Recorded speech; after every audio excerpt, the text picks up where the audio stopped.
And before I do that, I'll appoint John Hetherington the permanent secretary. Mr. Chairman, I want to nominate Toni Boucher to return to the Senate of the 26th District to represent us once again. I've had the pleasure of knowing Toni almost 30 years.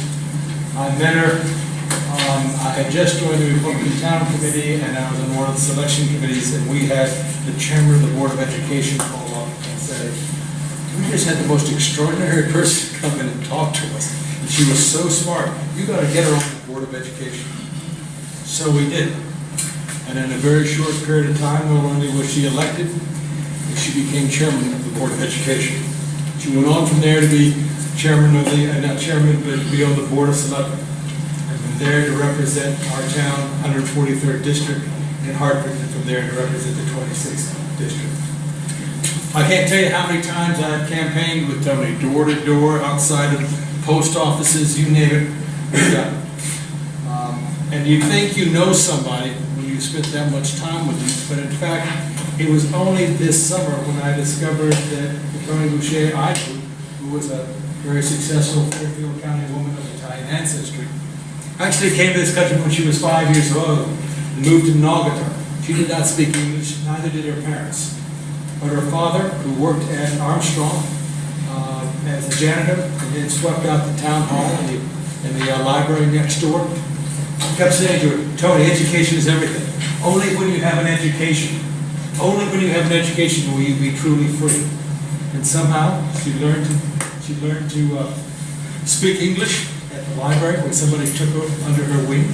She was sent by a community organization there, I think it was Kiwanis, to study in Argentina because they recognized that this was someone who was going to go someplace, was going to expand her horizons.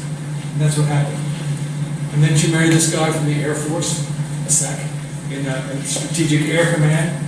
She's had a successful business career, and luckily she came to Wilton eventually. Maybe it's because she is that classic rags to riches, the classic American story. Maybe that's why she works so hard. She's always worked so hard.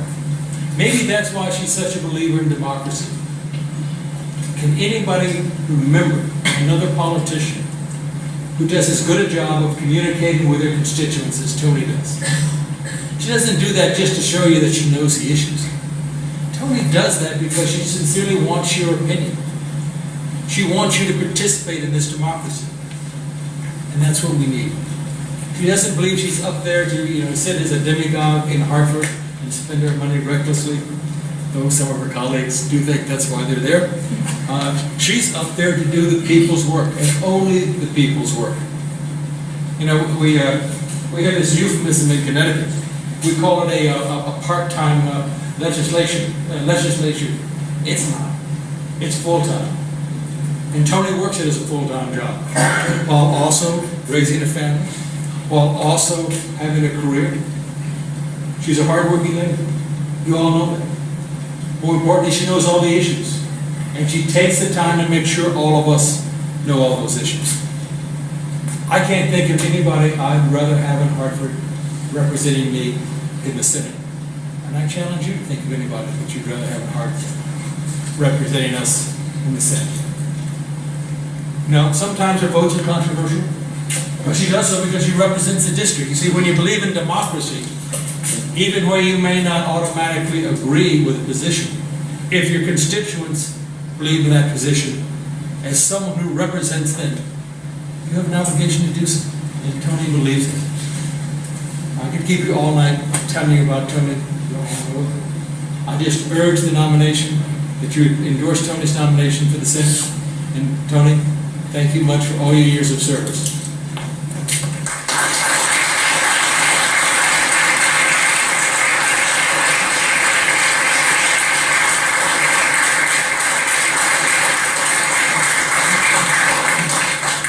The name of Toni Boucher has been placed in nomination. Is there a second? Mr. Chair, I recognize Mr. Member. Mr. Chairman and fellow delegates, it's truly my honor to second the nomination for Toni to return as our state senator. I'd like to explain why in a little bit of a personal story. This past weekend, we celebrated my granddaughter's first communion. It was a glorious event on a gorgeous, gorgeous Connecticut spring day. We had friends and family come in from all over the country and some from overseas. Most of those who joined us at one time lived in Connecticut. After the wonderful ceremony and a nice family lunch, the adults adjourned and started solving the country's problems. There were very, very distinct threads of conversation that I sat back and listened to because they reaffirmed what I had come to my own conclusion in my mind. For those of us over 40 or over 50, the question wasn't if you're going to leave Connecticut, it was when. Common frustration with growing taxes, bad transportation, the wasteful spending in Hartford. Everyone is convinced that the only way to live comfortably the rest of their lives is to move to somewhere else, most of them down south. For those who were visiting from other parts of the country or other parts of the world, they looked at us with a little bit of a frustration. Why are you still here? Why are you putting up with this day to day? The next group were the young adults with families. Great, great frustrations with the difficulty of finding and keeping good jobs.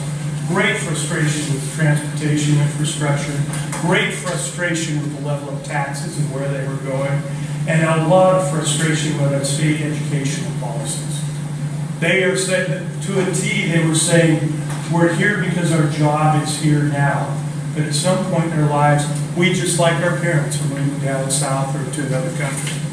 The group that really surprised me were those who are still in college or just left college. Trouble finding jobs, frustration with the economy, but something I hadn't really expected. They voiced a concern. I'm working 50, 60, 70 hours a week to try to get a start in life. I see my friends, Joe, Betty, Bob, or whoever, are living off the government dole. They're taking the Obama package, they're taking unemployment, they're taking everything they can from the state. They're not working and they're living every bit as well as I. Why should I be working and pushing this?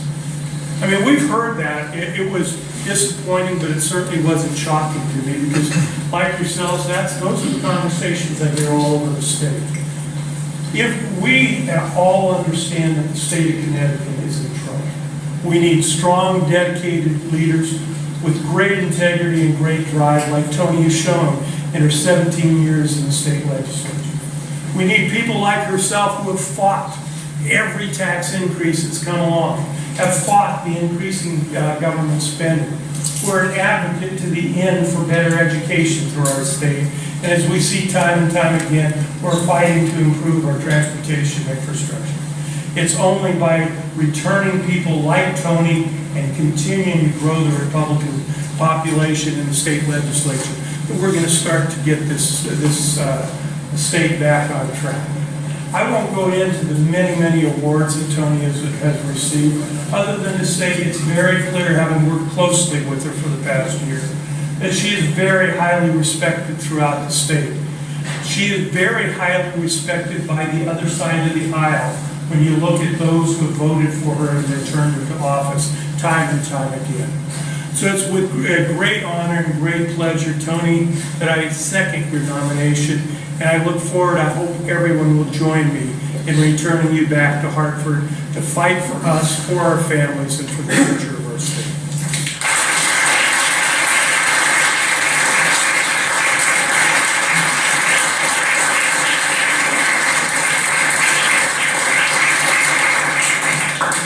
Toni Boucher's name has been placed for nomination, has been seconded. Is there another second?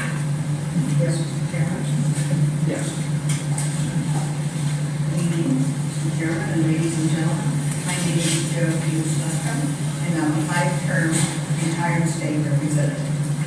I'd like to tell the story that I encouraged Toni to run in the very first place, and she'd like to tell the story that I got her to run, and then I didn't run myself.